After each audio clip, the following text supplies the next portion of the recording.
The moment humanity entered the galactic stage was not with a grand diplomatic mission, nor with a peaceful exchange of ideas.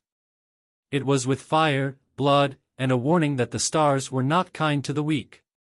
The year was 2283 when the colony ship Odyssey reached the Proxima Centauri system, humanity's first true step beyond Sol. The crew of 8,000 pioneers, scientists, and engineers had spent years preparing for this moment, eager to turn a barren world into a beacon of human civilization.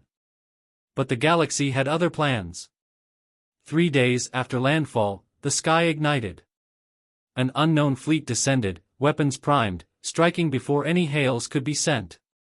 They were the Zorvath Dominion, an empire of conquest that saw any new species as either a future slave race or an easy meal. The colonists had no warships, no defenses. Just untested planetary shields that cracked within hours, and civilian vessels that stood no chance against the Zorvatha's pulse cannons. The invaders landed in force, expecting to cow the humans into surrender. They did not understand what it meant to fight humanity. The colonists fought with everything they had, mining explosives turned into IEDs, construction mechs repurposed into war machines, and sheer human defiance. The battle lasted weeks, longer than it should have for an unarmed colony, but the Zorvath were relentless. Then came the real mistake. A distress signal had been sent on every available frequency, but the Zorvath had jammed it quickly. They thought no one had heard. They were wrong. Earth had received just enough of the message before the jamming took hold. And Earth did not wait. The Sol's Wrath, a prototype battlecruiser, arrived at the system's edge 2 weeks later. It had been humanity's first experiment with true warship designs, still in testing, its weapons and shields experimental. But the humans aboard were not in a testing mood.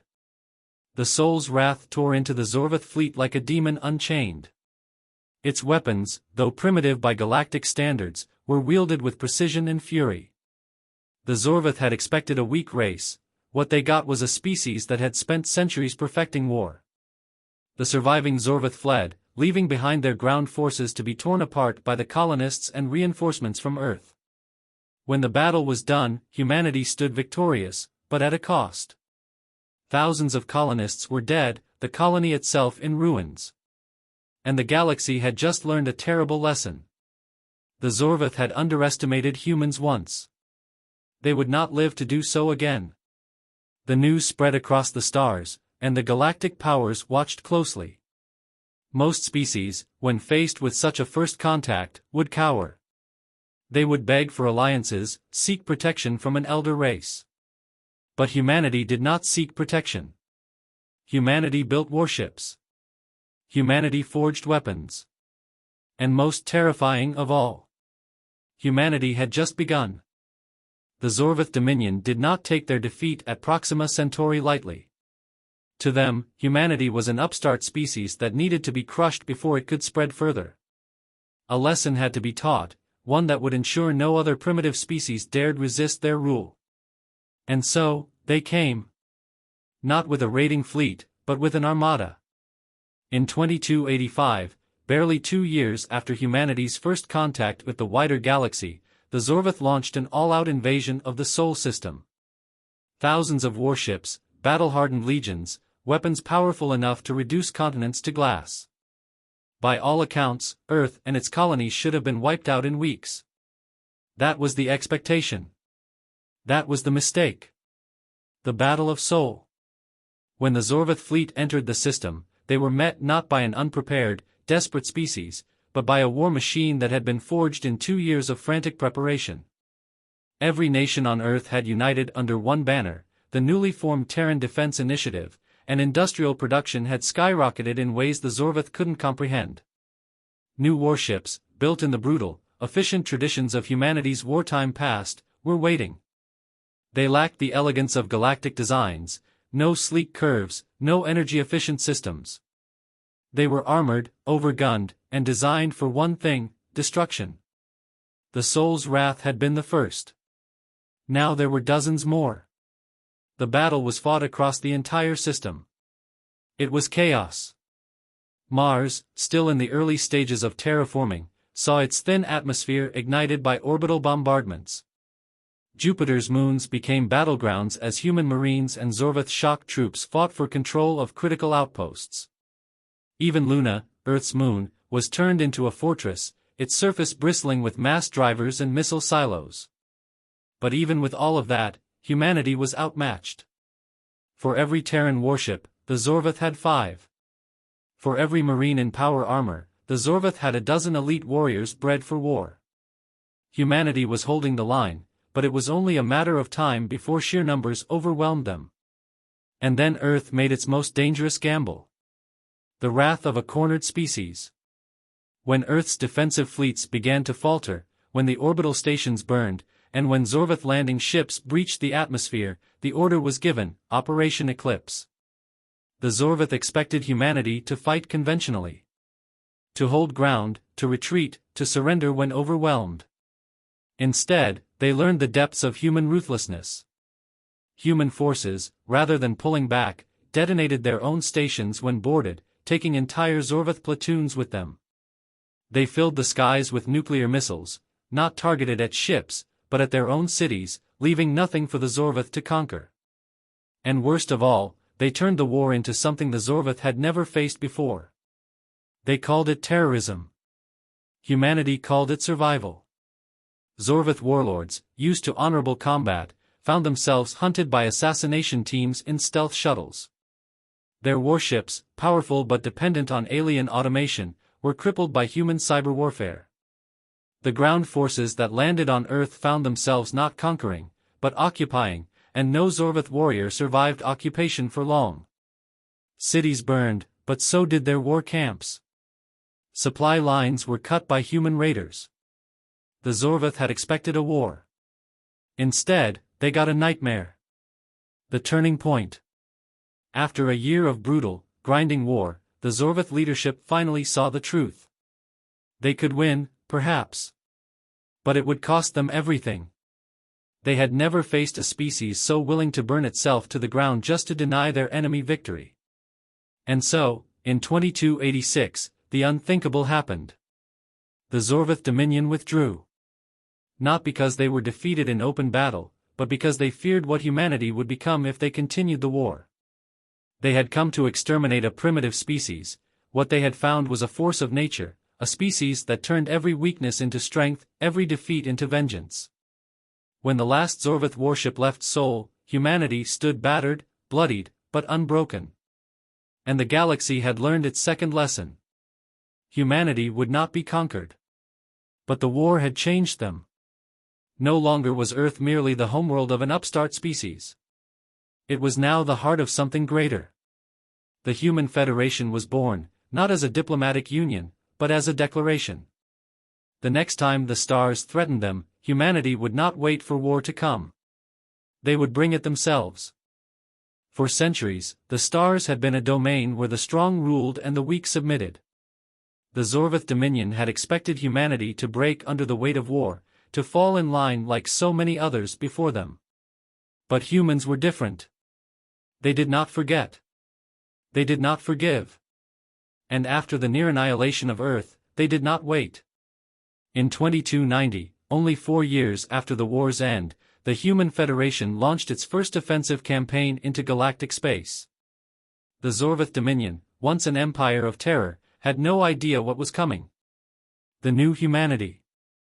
The war had transformed humanity at its core. Before, Earth had been a world of divided nations, political rivalries, and ideological conflicts. Now, unity was no longer a choice, it was a necessity. The Terran Defense Initiative had evolved into the Human Federation, a single governing body built for survival, for war, and for ensuring humanity would never again be on the defensive. Every colony was fortified, every shipyard expanded, every scientific mind put to work on a single goal, ensuring humanity would never be caught unprepared again. Their technology, once lagging behind the greater galactic powers, had made leaps unheard of in mere decades. Reverse-engineered Zorvath weapons were adapted, improved, and mass-produced. Artificial intelligence, once feared, became the backbone of human warfare.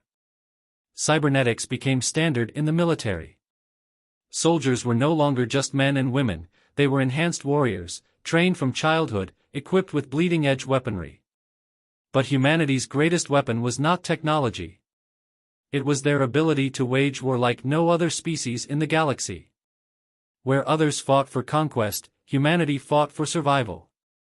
Where others sought power, humanity sought vengeance. And the galaxy was about to experience this firsthand. The Retaliation Campaign. In 2290, under the command of Supreme Admiral Elias Carter, the Human Federation launched Operation Phoenix, the first interstellar offensive in human history. The target, Zorvath space. The goal was not merely to raid or retaliate. It was to send a message. Humanity had bled. Now, it was their turn. The fall of Korash. The first strike was Korash, a heavily fortified Zorvath colony world. Its orbital defenses were considered impenetrable, massive battle stations, planetary shields, a fleet of warships on constant patrol. Against any other species, it would have stood for millennia. Against humanity, it lasted 6 hours. Human cyber warfare teams crippled the planetary defense network in minutes, leaving the Zorvath blind. Swarms of human stealth drones struck first, slipping past defenses and wreaking havoc before the main fleet even arrived. Then came the dreadnoughts, massive warships armed with experimental mass drivers that punched through Zorvath hulls like paper. By the time ground forces landed, Korash was already lost. But humanity did not come to conquer. They came to exterminate the Zorvath war machine. Military facilities were razed, shipyards obliterated, supply lines cut. And when the operation was over, they did not leave behind a new human colony. They left nothing. Every surviving Zorvath commander who escaped had the same report. Humanity was no longer just a new species. They were a storm that could not be stopped. ***. A galaxy in fear. The fall of Korash was only the beginning. Over the next 3 years, the Human Federation launched campaign after campaign, striking deep into Zorvath territory. Some planets they destroyed. Some they left intact, but gutted of all military assets. Some they turned into traps, leaving enough survivors to send distress calls, only for the responding Zorvath fleets to be ambushed and annihilated. The Dominion, once an empire that had ruled with absolute certainty, now faced a nightmare they could not understand. Humanity did not fight like other species. They did not take slaves, did not demand tributes, did not even claim territory. They hunted. And the Zorvath, for the first time in their history, knew what it meant to be prey. The breaking point. By 2295, the Zorvath Dominion was a shadow of its former self. Entire sectors had fallen silent, their fleets in ruins, their supply lines shattered. In desperation, the Zorvath Supreme Warlord issued a plea to the Galactic Council, the ruling body of the major interstellar powers. The humans are relentless. If they are not stopped, they will consume us all. The Galactic Council convened. For centuries, the Council had watched new species rise and fall. The Zorvath, once an uncontested power, had now been humbled in a mere decade by a race that had only just left its own system. But what disturbed the Council most was not just humanity's strength. It was their mentality. Humans were not like the other rising species. They did not seek political alliances, did not crave recognition, did not bow to established power structures. They saw the galaxy as it was, a war waiting to happen. And they were making sure that when it did, humanity would be the last one standing. Faced with this reality, the Council made a decision that would change galactic history forever. For the first time in millennia, an emergency summit was called. Humanity was to be invited to the Galactic Council. Not as a conquered race. Not as a minor power. But as an equal. Because there were only 2 choices now. Acknowledge humanity as a dominant force in the galaxy, or risk becoming their next target. The Galactic Council had existed for over 10,000 years. It had guided the rise and fall of civilizations, moderated conflicts, and ensured that no single empire upset the balance of power. But now, that balance had been shattered. The Zorvath Dominion, once a feared empire, had been gutted. Their fleets lay in ruins, their colonies reduced to ashes. And the species responsible? Humanity. A race that had barely stepped onto the galactic stage a few decades prior had brought an empire to its knees. And worse, they had done it without asking for permission. Now, the Galactic Council faced a choice. They could either treat humanity as a rogue force and risk full-scale war, or they could acknowledge reality. Humanity was now a power that could not be ignored. Thus, for the first time in the Council's long history, an emergency summit was called, not to dictate terms to a young species, but to invite them to the table as equals. It was a desperate gamble. But the alternative was extinction. The Council Summit. The summit was held on Vailrith, the political heart of the Galactic Council. A planet of towering crystalline spires, diplomatic halls the size of cities, and an atmosphere of control that had not been challenged in millennia. Until now. When the human delegation arrived, the entire council chamber fell silent. They had expected diplomats. They had expected negotiators, perhaps a scientist or two. Instead, humanity sent warriors. Supreme Admiral Elias Carter led the delegation, flanked by General Sophia Langley of the Federation Ground Forces and Director Alexander Reeve, head of the newly formed Terran Intelligence Bureau. Each of them bore the scars of war, their uniforms adorned with symbols of victories the Council could not ignore. They did not bow. They did not hesitate. They walked into the chamber as if they already belonged there. And in a way, they did. The offer that wasn't an offer. The Council's High Chancellor, a towering, silver-scaled being known as Saraxis of the Vron, opened the summit. Humanity of Sol, you have risen with terrifying speed. Your war against the Zorvath Dominion has proven your strength, but strength alone does not grant authority in this galaxy. We call upon you now to explain your intentions. Will you seek cooperation, or will you force our hand? A silence filled the chamber. Then Supreme Admiral Carter stepped forward. His voice was calm. Controlled. But there was an edge to it, the voice of a man who knew he held the stronger hand, We are not here to ask for permission. We are not here to beg for a seat among you. We are here because the galaxy has made one thing clear, only the strong survive. Murmurs spread through the chamber, but Carter continued. You ask for our intentions? Our intention is simple. Humanity will never be weak again. We will never be prey again. And we will never allow another empire to dictate our future. Saraxis narrowed his eyes. You speak as if you have already made your decision. Carter's lips curled into the faintest of smiles. We have. The true power of humanity. The Council had never been challenged in such a way before. Countless species had pleaded for acceptance, bargained for membership, even waged political games to earn favor. But humanity did not ask. They presented facts. The Zorvath were finished. The Dominion had collapsed, not because of Council sanctions or diplomatic maneuvering, but because humanity had broken them. The balance of power had already shifted. The only question was whether the Council would acknowledge it. The debate raged for days. Some Council members demanded sanctions, fearing that admitting humanity would only embolden their aggression. Others argued that exclusion would force humanity to carve out its own empire, one that could very well become the next great galactic threat. Then the real truth emerged. The Federation's intelligence network had been busy. During the negotiations, human operatives had intercepted private transmissions between certain Council members, messages revealing how they had deliberately ignored the Zorvath attack on Sol, believing humanity would be destroyed before intervention was necessary. When this was revealed in the middle of the summit, the entire chamber erupted in chaos. It was not humanity that had broken galactic law. It was the Council itself. The inevitable decision. The Council had no choice.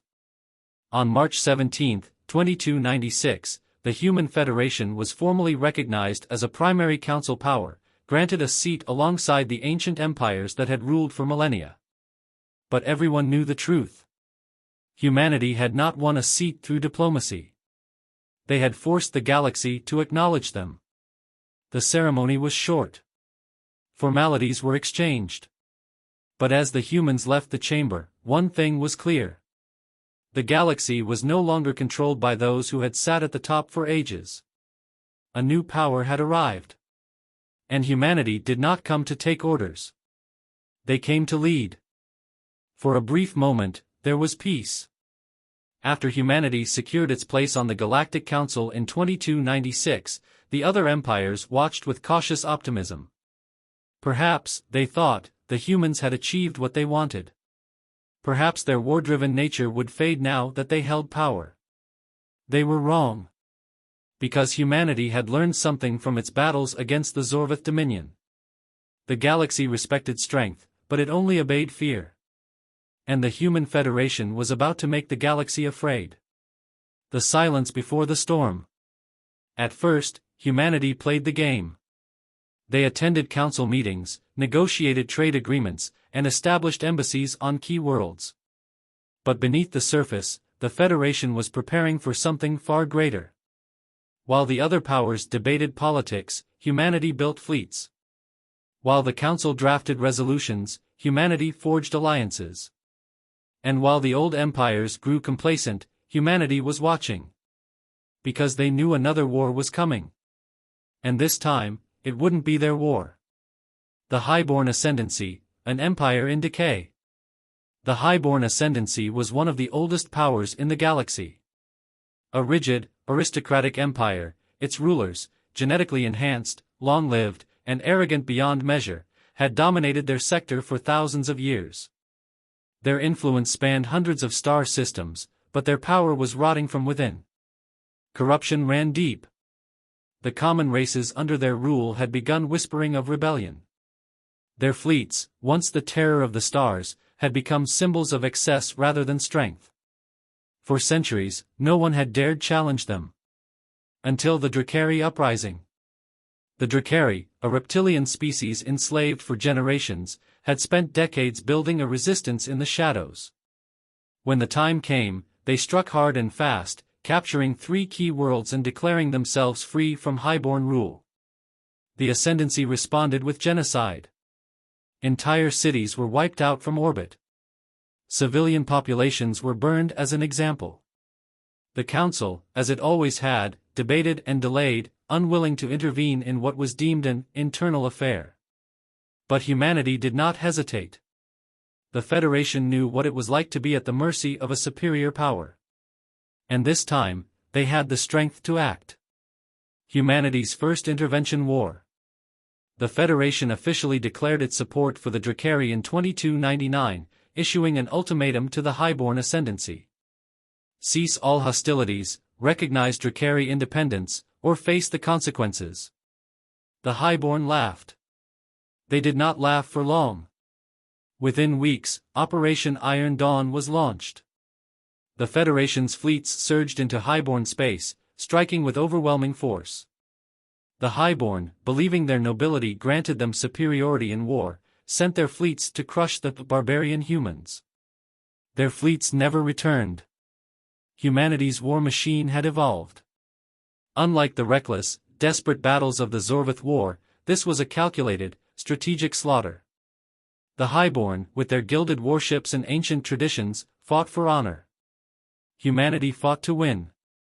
They hacked Highborn battle networks, turning their own defenses against them. Stealth corvettes slipped through enemy lines, assassinating key admirals before battles even began. Shock troopers, equipped with exosuits and AI-assisted targeting, butchered the aristocratic officers who had never known real war. For every human soldier lost, 10 Highborn fell. This was not just a war. This was a lesson. The fall of the Highborn Ascendancy. By 2301, the Highborn Ascendancy was on the verge of collapse. Their homeworld, once thought untouchable, was blockaded. Their nobility, so used to absolute control, found their own people turning against them. The lesser species of the Ascendancy, seeing the humans as liberators rather than conquerors, rose up in rebellion across the empire. Faced with annihilation, the Highborn leaders made a desperate plea to the Council: demanding that they intervene against humanity's aggression. But this time, the Council did nothing. Because they understood the truth. The war had already been decided. And humanity had already won. On August 12, 2302, the Highborn Ascendancy surrendered. Their empire, which had lasted for thousands of years, ceased to exist in just 3. Humanity did not take their worlds. They gave them back to the people who had been oppressed.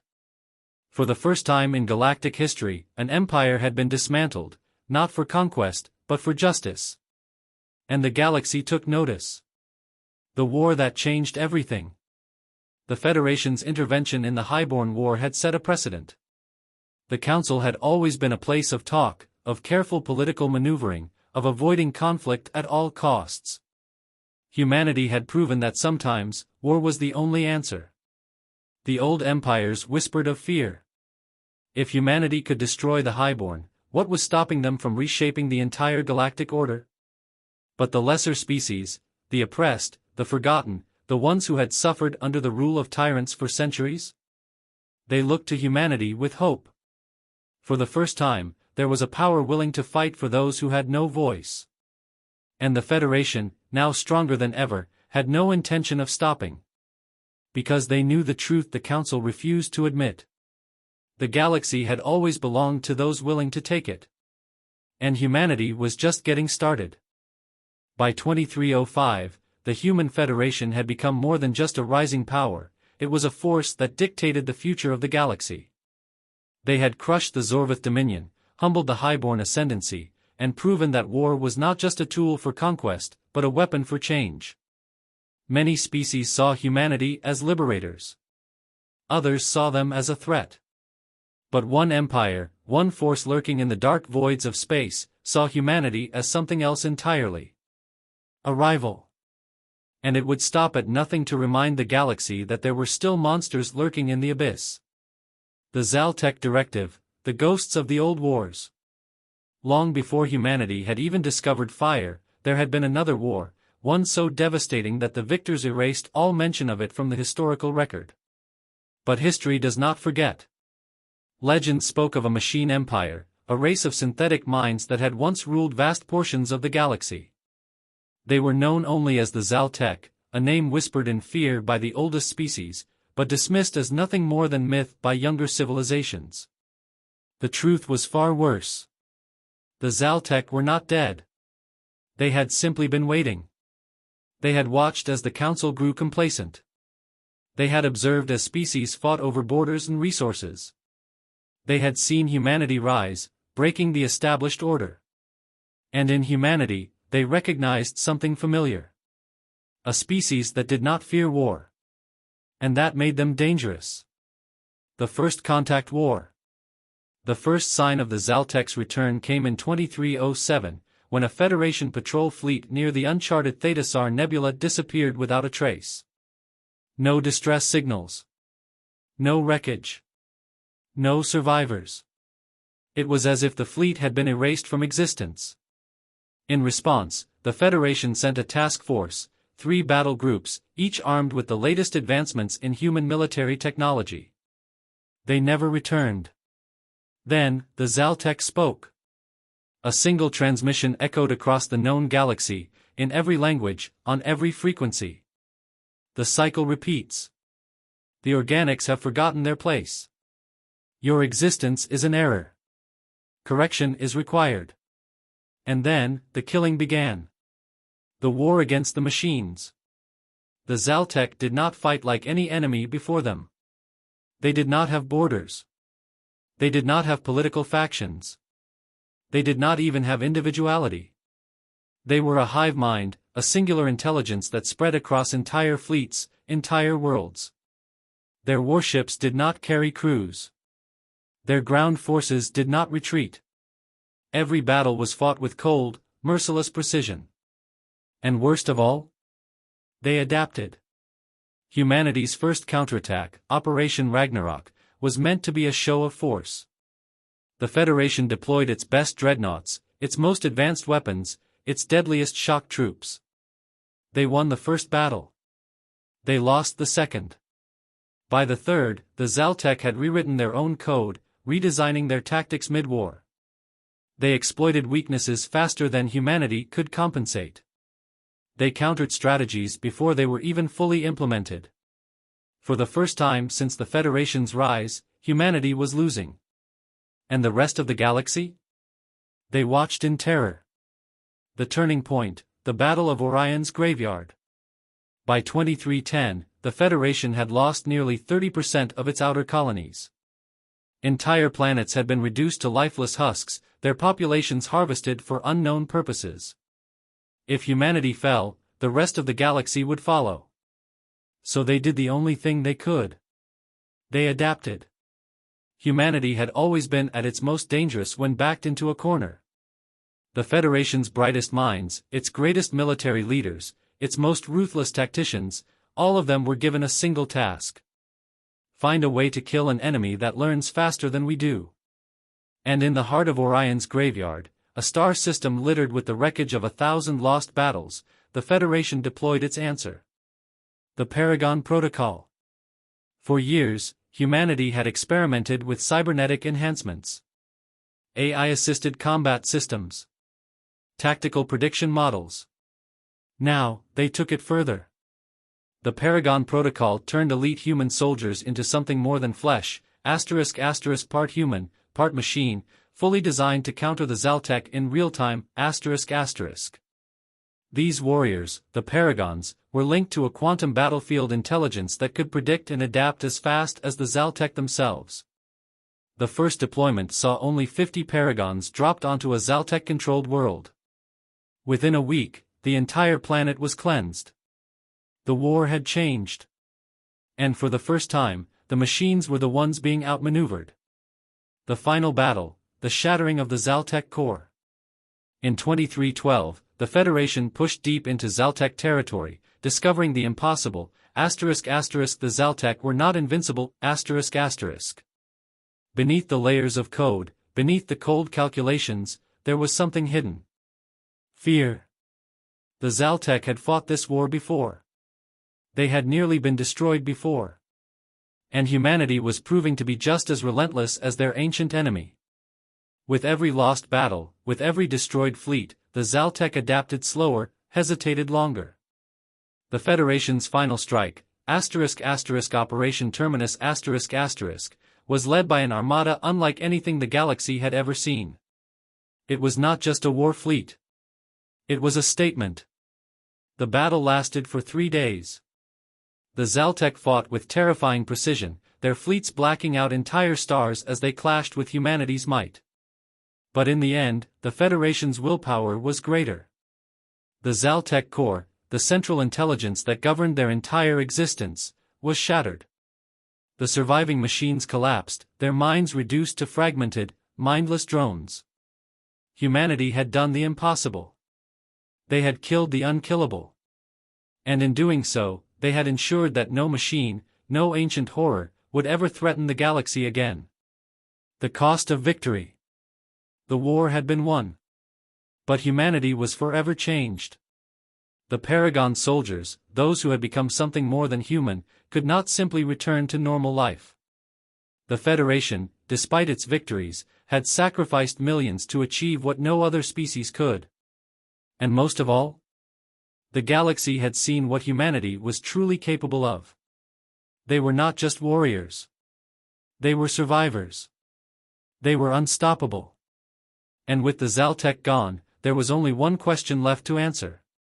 If humanity could destroy a godlike machine empire, what would they do next? The war against the Zaltec was over. Humanity had done what no other species could.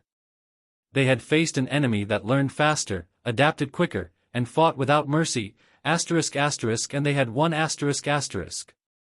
But the victory came at a cost. Entire colonies had been wiped from existence. Generations of soldiers had perished in battles that defied conventional warfare. The Paragons, humanity's ultimate warriors, had become something more than human, and in doing so, had lost the lives they once had. And worse? The rest of the galaxy now feared them. Not because of what they had done, but because of what they could do next.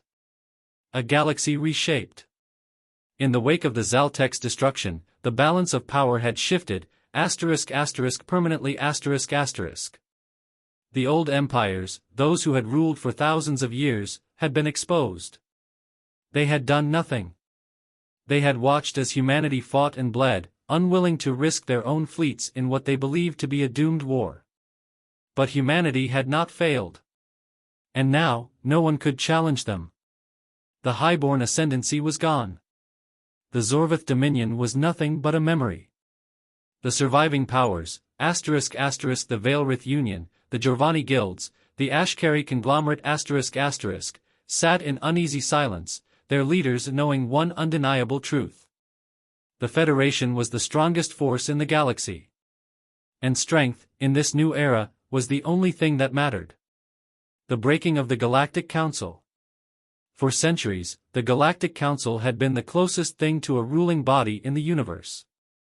A place where the great empires could negotiate, where wars could be prevented, where the illusion of control could be maintained. Humanity had once sought a seat at that table. Now, they no longer needed one. The Federation had not just won wars. They had rewritten the very nature of galactic politics.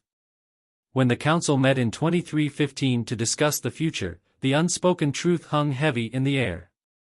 The old laws, the treaties that had once dictated how civilizations interacted, were now meaningless.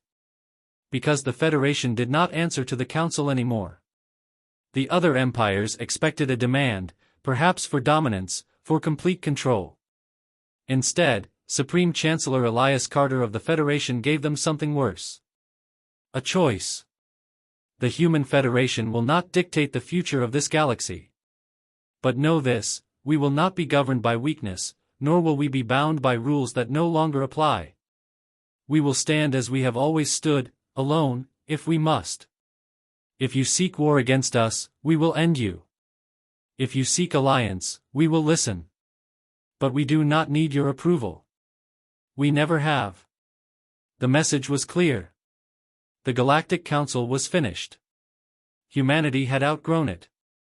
And for the first time in history, a single power stood above all others. The Federation's true purpose. Many expected humanity to declare an empire, to carve out dominion over the lesser species. But they did not. Because the Federation had never fought for conquest. They had fought because they had no other choice. Now, with their enemies gone, they did not seek to rule. Instead, humanity did what no empire before them had done. They gave others the means to rise. Freed worlds were rebuilt, not as vassals, but as independent nations. The paragons, once seen as weapons, became mentors to species who had never known strength. The Federation did not expand for dominance, it expanded to prepare the galaxy for what might come next. Because deep down, humanity knew one thing. The Zaltek were not the only threat lurking in the void. And the next war? It might be against something even worse. The legacy of humanity. By 2320, the galaxy was a different place. The old empires, though weakened, still existed. Some adapted, embracing a new order where power was no longer hoarded by the few. Others resented the Federation, viewing humanity as an unstoppable force that had reshaped the universe in its own image. But no one challenged them. Because the lesson of the last 50 years was clear. Humanity did not lose wars. The Federation had not conquered the galaxy. But they had won it all the same. And in doing so, they had ensured that no species, no empire, would ever ignore them again. The age of the old rulers was over. And the age of humanity had just begun.